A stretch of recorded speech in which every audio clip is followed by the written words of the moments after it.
ऐसा नहीं था कि मुल्क में एक सियासी जमात की जरूरत महसूस की जा रही थी, बल्कि एक शख्स को सियासत में आने का शौक हुआ और इसके लिए पीटीआई के नाम से एक सियासी जमात बनाई गई। ताहम इसकी बुनियाद एक सियासी जमात की तर्ज पर नहीं पड़ी। सीनियर सहाफी और तजियाकार सलीम साफी के मुताबिक इमरान खान एक सुपरस्टार क्रिकेटर था, जिस तरह के शाहिद अफरीदी, शुएब अख्तर या दीगर स्टार्स हैं, लेकिन खान साहब की ख्वाहिशात की दुनिया बहुत वसी थी और वो शोहरत के साथ साथ ताकत व इख्तियार भी चाहते थे। चुनाचा इसके लिए उन्होंने सियासी जमात बनाने का फैसला किया और करप्शन से पाक पाकिस्तान का नारा लगाकर मैदान सियासत में आ गए। तब दो किस्म के लोग इनके साथ आ मिले, एक इनके परस्तार और दूसरा वो लोग जो वाकई पाकिस्तान में तब्दीली चाहते थे, मसलन डॉक्टर मोहम्मद फारूक खान शहीद, अवैस अहमद गनी, अकबर एस बाबर वगैरह। फैंस की नफ्सियात अलग होती है, वो किसी फन की वजह से किसी शख्सियत के सहर में मुब्तला हो जाते हैं और फिर इनकी जात को दीगर हवालों से नहीं देखते। मसलन मैं उर्दू मौसीकी में नुसरत फतेह अली खान, जगजीत सिंह, मेहदी हसन और गुलाम अली का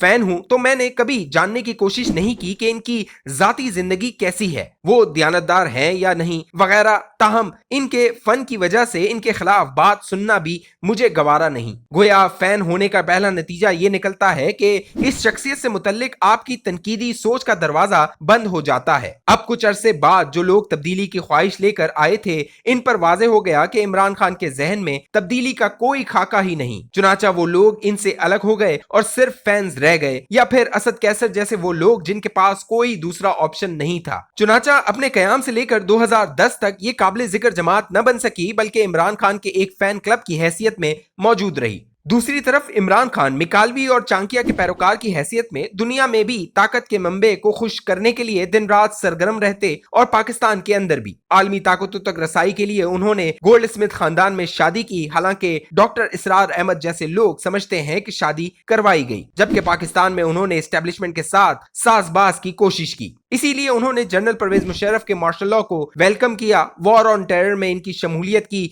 हिमायत की और रेफरेंडम में इनके लिए वोट भी मांगे। लेकिन जब मुशर्रफ ने इक्तदार इनके बजाय गुजरात के चौधरियों को दिलवाया तो वो मुशर्रफ के खिलाफ हो गए। ताहम चालाक ऐसे हैं कि फिर भी पाकिस्तानी और आलमी डीप स्टेट के साथ बरतानिया, अमेरिका और पाकिस्तान के अंदर मुकीम लोगों के जरिए राब्ते में रहे। बिलाखिर इन्हें 2010 में कामयाबी मिली, जब आलमी और पाकिस्तानी इस्टेब्लिशमेंट के साथ इनकी लाइन सेट हो गई। तब आलमी इस्टेब्लिशमेंट को जरूरत थी कि पाकिस्तान में तालिबानाइजेशन के मुकाबले के लिए ऐसी तंजीम खड़ी कर दे जो लिबरल लीडर के पास हो, लेकिन बजाहिर एंटी अमेरिका नारा लगाकर और इस्लाम का नाम इस्तेमाल करके नौजवान नस्ल को अपनी तरफ मुतवज्जो कर ले। जबकि मुल्की इस्टेब्लिशमेंट को पीपल्स पार्टी और मुस्लिम लीग नून को आउट रखने के लिए एक तीसरी सियासी जमात की जरूरत थी। चुनाचा एक एक करके इलेक्टेबल्स को इनकी जमात में शामिल करवाया गया। मीडिया में इस्टेब्लिशमेंट के मोहरों को इस काम पर लगा दिया गया कि वो फ्रेंडली इंटरव्यूज करके इमरान खान को हीरो बना दें। इसके अलावा कौमी जमातों की क़यादत को करप्ट, मजहबी जमातों की क़यादत को इंतहा पसंद और कौम परस्त जमातों की क़यादत को गद्दार साबित करने की मुहिम शुरू हुई। बिलाखिर आलमी और मुल्की इस्टेब्लिशमेंट और खुद इमरान खान की दिली ख्वाहिश पूरी हुई और वो वजीर आजम की कुर्सी पर बिराजमान हुए।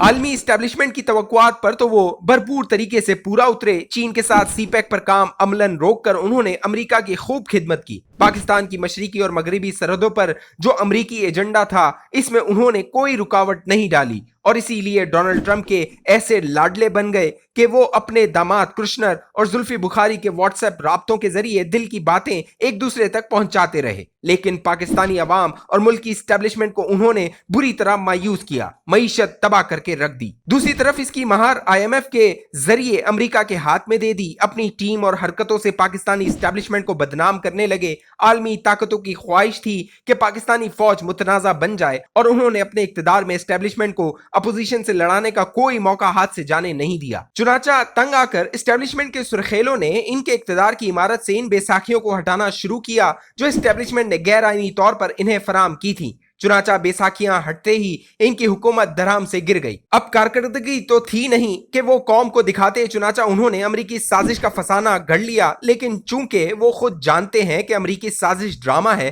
इसलिए वो दुरूने खाना एस्टेब्लिशमेंट पर हमलावर हो गए। मिकालवी के सच्चे पैरोकार की तरह इमरान खान ने ये ऐसा पत्ता खेला कि इनकी जमीन बोस होती सियासत को एक नई जिंदगी मिल गई और वो दोबारा वजीर आजम बनने के ख्वाब देखने लगे। पाकिस्तान में कल के बारे में कुछ नहीं कहा जा सकता, लेकिन पाकिस्तानी एस्टेब्लिशमेंट को यह एहसास हो गया है कि इमरान खान ने इनके एहसानात का बदला निहायत बदतर तरीके से दिया, और सिर्फ ये नहीं किया बल्कि अब इक्तदार के लिए पाकिस्तानी रियासत को नाकाबिले तलाफी नुकसान पहुंचा रहे हैं। इस तनाजुर में मेरे अंदाजे के मुताबिक तो पीटीआई के साथ मुस्तकबिल करीब में जो होने जा रहा है वो इंतहाई भयानक होगा। इसके बाद 2000 की दिहाई के अवाइल की तरह के इमरान खान होंगे और इनके फैंस। हाँ, आने वाले दिन बताएंगे कि वो जेल के अंदर होंगे, बाहर, या फिर लंदन में अपने बेटों के साथ।